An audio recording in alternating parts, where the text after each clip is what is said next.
بسم اللہ الرحمن الرحیم۔ IMF نے پاکستان کو قرضہ کیوں نہیں جاری کیا؟ دوست ممالک کی $5 ارب کی یقین دہانی کے باوجود IMF کا تقریباً $1 ارب ضروری کیوں ہے؟ اسی طرح کیا پاکستان IMF کو ہمیشہ کے لیے خیر باد کہے گا؟ ان تمام حقائق کو ہم بیان کریں گے۔ آج کل میڈیا کے اندر پاکستان دیوالیہ ہونے کی جو خبریں زیر گردش کر رہی ہیں، وہ اصل میں IMF سے وہ نویں قسط 9th ریویو ہے جو آج تک پاکستان کو مل نہیں سکا۔ وہ قرض کی وہ قسط ہے، نویں قسط، جو آج تک نومبر 2022 سے وہ التوا کا شکار ہے۔ اور اس کی وجہ یہ ہے کہ ہمارے وزیر خزانہ اسحاق ڈار صاحب جیسے ہی ان کا جہاز لینڈ کرتا ہے اور وہ جہاز سے باہر آتے ہیں تو آتے ہی وہ ایک بیان داغ دیتے ہیں۔ وہ کہتے ہیں کہ ہمیں IMF کی کوئی ضرورت نہیں، ہم IMF سے چھٹکارا حاصل کر لیں گے، ماضی کی طرح، جس سے IMF جو ہے وہ بیک فٹ ہو جاتا ہے۔ اب ہوتا یہ ہے کہ یہ اس کی آگے چل کر ہم بات کرتے ہیں، ہوتا یہ کہ یہ وہ معاہدہ ہے IMF کا جو 2019 میں PTI کی حکومت میں ہوا تھا $6.5 ارب کا، اور اس کا ہمیں نویں قسط جو ہے قرض کی وہ جاری ہونی تھی، جو نومبر 2022 سے آج تک نہیں ہو سکی۔ اور اس کی وجہ یہی تھی کہ ہمارے اسحاق ڈار صاحب جو ہیں انہوں نے جو ہے نا آتے ہی ان کو انائٹ کر دیا، انہوں نے ریزسٹ کیا اور جو ہے وہ بیک فٹ کر گئے۔ اور ڈار صاحب نے پھر حسب معمول پہلے اپنے ٹینیور کی طرح ڈالر کو کنٹرول کرنے کے لیے کئی $100 ملین مارکیٹ میں ڈمپ کر دیے، جس سے ظاہر ہے پہلے سے جو ہماری معاشی حالت اتنی کمزور ہے، ہمارے ذخائر اتنے کمزور ہیں، اس میں ان ذخائر میں مزید کمی واقع ہو گئی اور اس کا نقصان پھر سامنے آ گیا۔ اس طریقے سے ڈار صاحب نے انٹر بینک کو تو کنٹرول کر لیا، لیکن بلیک مارکیٹ عروج پر چلی گئی، اور IMF نے پھر اس وجہ سے یہ کہا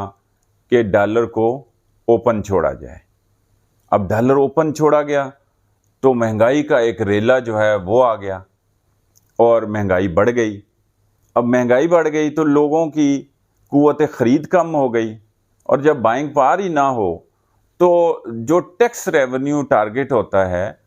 وہ کس طرح اس کو اچیو کیا جا سکتا ہے؟ تو اس کو پھر دنیا بھر کی طرح، جس طرح باقی دنیا میں یہ پریکٹس ہوتی ہے، حتیٰ کہ امریکہ کے اندر بھی پریکٹس ہوتی ہے کہ آپ اپنا ٹیکس ریونیو جو ٹارگٹ ہے وہ اچیو کرنے کے لیے پھر انٹرسٹ ریٹ بڑھاتے ہیں۔ اب ڈار صاحب نے اپنے سیاسی مقاصد کے لیے یہاں بھی تاخیری حربے کیے، اور ان تاخیری حربوں کے بعد پھر بالآخر مالی سال کے تیسرے کوارٹر میں تک جو ہے پھر انٹرسٹ ریٹ بھی بڑھا دیا، اور اس سے چونکہ جب انٹرسٹ ریٹ بڑھتا ہے تو پھر انفلیشن کم ہوتی ہے، اور پھر کوئی ٹیکس، ظاہر ہے کوئی بائنگ پاور ہوگی تو پھر کوئی ٹیکس جمع ہوگا، تو پھر ظاہر ہے اس کو ہم ادا کرنے کی پوزیشن میں بھی ہوں گے۔ اس کے ساتھ ساتھ چھوٹے موٹے جو دیگر ٹیکس ہیں ریونیو ٹارگٹ پورا کرنے کے لیے، وہ بھی آپ نے دیکھے کہ اس پورے سال میں لگائے جاتے رہے، اور ساتھ ساتھ IMF کی جو سخت نو سبسڈی پالیسی تھی اس کے مطابق بھی جو ہے سبسڈی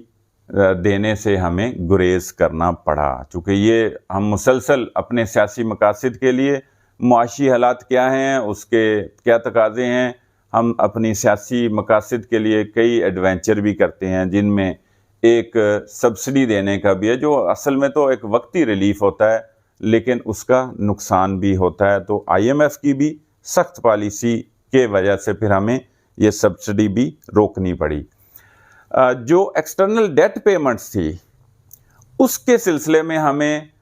IMF نے بھی یہ کہا کہ آپ واضح کریں کہ آپ جو ہے یہ ایکسٹرنل ڈیٹ پیمنٹس کس طرح ادا کریں گے.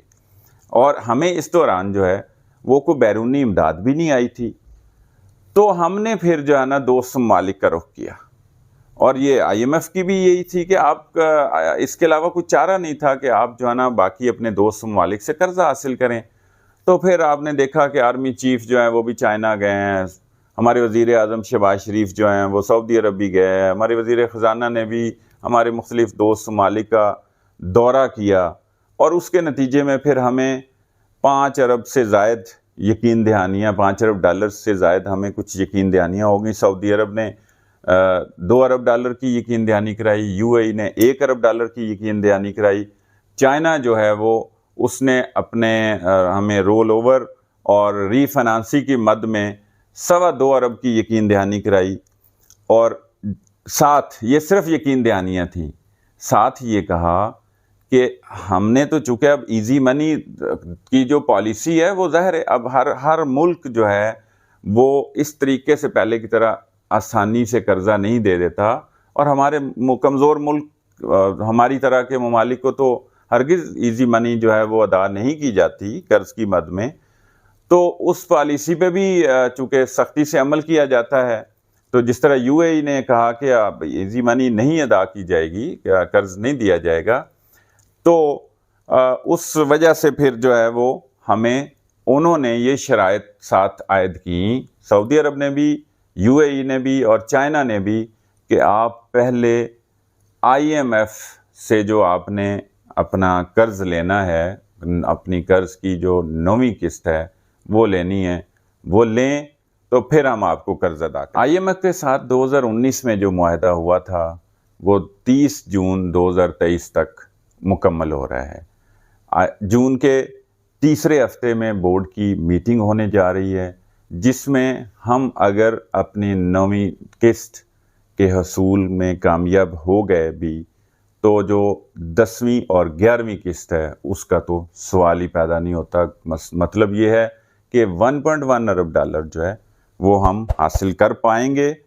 اور جو 1.7 ارب ڈالر 10ویں اور 11ویں قسط کا تھا اس کا تو سوال ہی پیدا نہیں ہوتا. اب ہم چونکہ بجٹ کی طرف جا رہے ہیں, اور بجٹ جو ہے وہ آئی ایم ایف کے ساتھ مل کے بنانے کا مطلب یہ ہے کہ آئی ایم ایف سے چھٹکارا